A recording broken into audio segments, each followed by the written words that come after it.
You know, I like to tie it to practical examples, right? So when my grandmother was young, she told me she had to go out and had to leave the kids alone, right?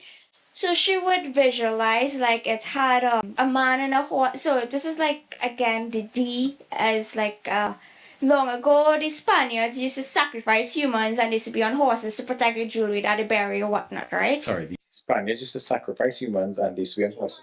But Yeah, they used to be. So this is just what I hear from my grandmother, right? yeah, So they used to be the guys and horses walking, well, right. not walking, but on the horses.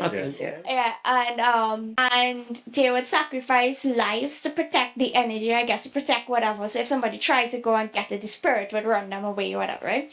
So my grandmother had to go out and she said, well, she believed in it. They call it the D and offering for the D in it, at least how I grew up, right?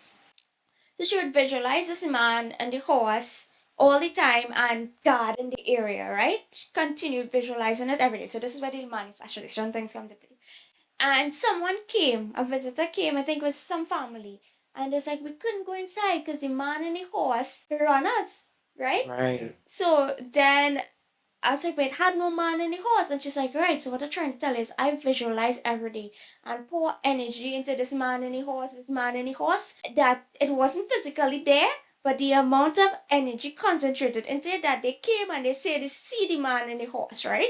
So this is a story my grandmother shared to me. And how I interpreted this is in terms of praying and like, well, for Hinduism, right? People say we worship idols, right? But if it's a religious picture or something and I pour all this energy and this prayer into the energy associated with it, bring it into it gives it life, it feeds the energy. So it doesn't have the mass to exist, but the energy is there and it's growing. And same with prayer.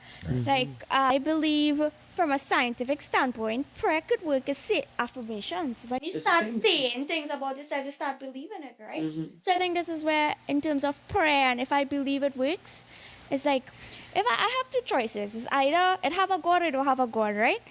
If it have a God and a prayer, yeah, great. If it don't have a God and a prayer, well, okay, too bad. But either or, if I pray, I win in the end, right? I lose out much if I don't have a God and a prayer, but if it have a God and a prayer, well, I win. Yeah. So it changed my view, and I think science and my experiences made me spiritual. And I wouldn't say I'm religious per se, but I believe you could link quantum and all of these things to spirituality. It shows you the connectivity with everybody, energy, that energy can't be created nor destroyed, but can be transformed.